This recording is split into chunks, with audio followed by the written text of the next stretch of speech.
Hello दोस्तों, मेरे YouTube channel में आपका स्वागत है। तो आज का हमारा टॉपिक होने वाला है अंकेक्षण के उद्देश्य, ऑब्जेक्टिव्स ऑफ ऑडिट। देखो, ये टॉपिक वेरी वेरी इंपॉर्टेंट है।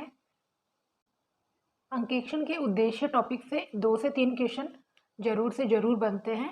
तो आज हम देखते हैं अंकेक्षण के उद्देश्य, ऑब्जेक्टिव्स ऑफ ऑडिट।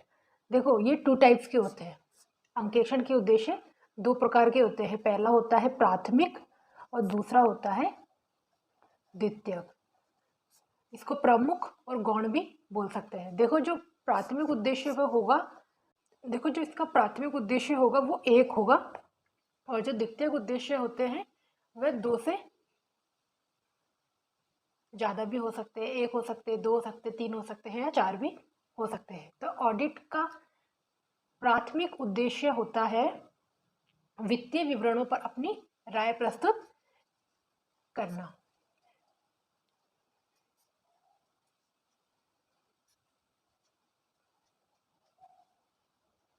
ये मैंने आपको पहले बताया था कि जहाँ पर अकाउंटिंग का काम खत्म होता है वहाँ से ऑडिट का काम शुरू हो जाता है। और अकाउंटिंग में जो भी वित्तीय विवरण, फाइनेंशियल स्टेटमेंट्स बनाए जाते हैं, उनकी ऑडिटर जांच करता है और उसके बाद में एक रिपोर्ट प्रस्तुत करता है। उस रिपोर्ट के अंदर वह अपनी राय प्रस्तुत करता है,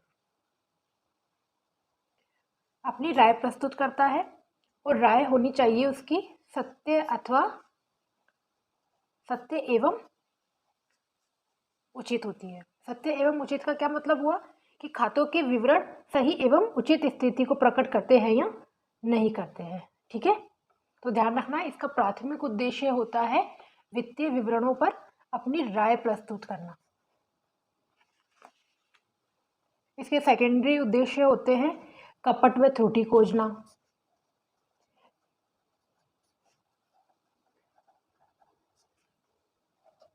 प्रबंधकों को सलाह देना।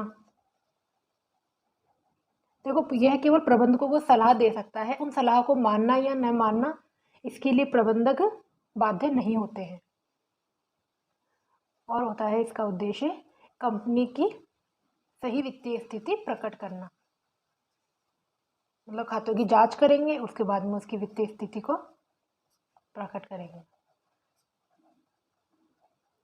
तो ये होते हैं ऑब्जेक्टिव्स ऑफ ऑडिट। फर्स्ट, प्राथमिक राय प्रस्तुत करना वित्तीय विवरणों पर, और सेकेंडरी होते हैं कपट व त्रुटि खोजना, प्रबंधकों को सलाह देना तथा कंपनी की सही वित्तीय स्थिति का पता लगाना।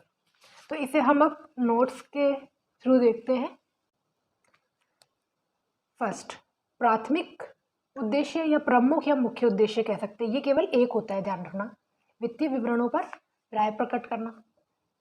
राय हो सकती है सत्य एवं उचित। सेकेंडरी उद्देश्य है कपट व त्रुटि को खोजना तथा रोकना। और देखो, ये दे रखा है SA 240 में दे रखा है, प्रबंधकों को सलाह देना, कंपनी की सही वित्तीय स्थिति का पता लगाना। अब हम इन्हें हम डिटेल से देखते हैं। फर्स्ट, वित्तीय विवरणों पर सत्य व उचित निर्णय तब दे सकते हैं। देखो, ये सत्य एवं उचित निर्णय कब देगा?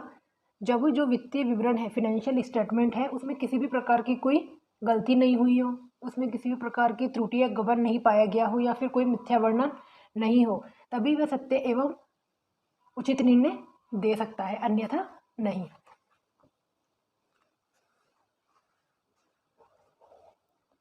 फर्स्ट, सत्य एवं उचित निर्णय कब देगा?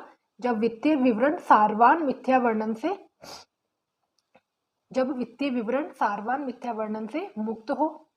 सेकंड, जब अंकेक्षक पर्याप्त व उचित साक्ष्य प्राप्त करने में सफल रहे, जिससे कि वह वित्तीय विवरण के उपयोगकर्ता के विश्वास में वृद्धि हो। देखो, वह मिथ्या वर्णन से तात्पर्य होता है राशि, प्रस्तुतिकरण, वर्गीकरण और प्रकटन में किसी भी प्रकार की त्रुटि का होना।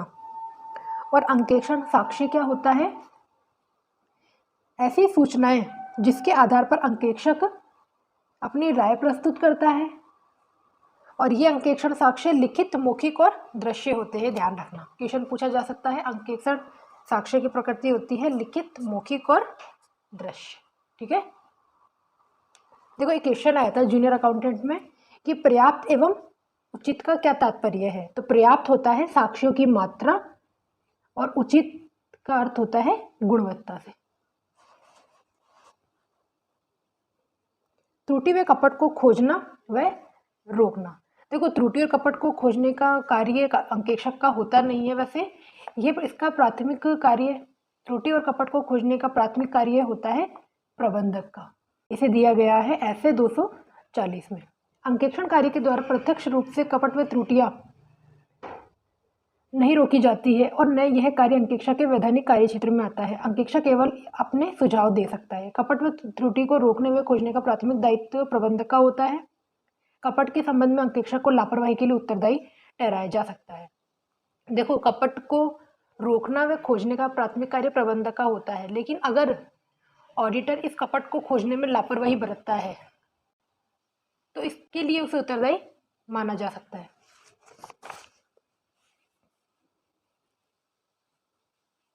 प्रबंधकों को सलाह देना। देखो, प्रबंधकों को सलाह देने का काम वैसे अंकेक्षक का नहीं होता है, लेकिन अगर वह सलाह देता भी है तो उसे प्रबंधक माने या ना माने ये उनके ऊपर निर्भर करता है। कंपनी की सही वित्तीय स्थिति का पता लगाना, इसके बारे में 2 परिभाषाएं हैं। ये अंकेक्षक के कर्तव्य का भाग नहीं है कि संचालकों या अंशधारियों को परामर्श देते रहे कि उनको क्या करना चाहिए। उसका काम कंपनी की सही वित्तीय स्थिति का निर्धारण करना है। उन्होंने कहा है कि अंकेक्षक का कर्तव्य ये नहीं होता कि वे अपने संचालकों या शेयर होल्डर्स को परामर्श देते रहे कि उन्हें क्या करना है और क्या नहीं करना है। उसका काम सिर्फ इतना है कि वे सही वित्तीय स्थिति का निर्धारण करें।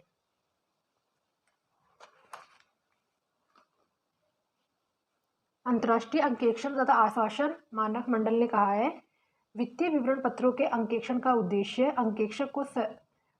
अंकेक्षक को इस योग्य बनाना है कि वह इन पर अपनी राय प्रकट कर सके।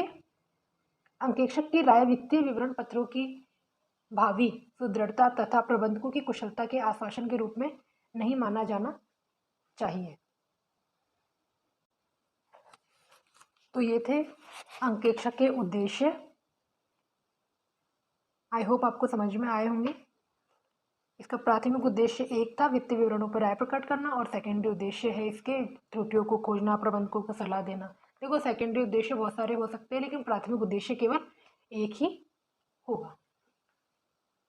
आप साथ के साथ इसके नोट्स बनाते रहिए, और कल हम पढ़ेंगे अशुद्धियाँ एवं कपट। Thank you.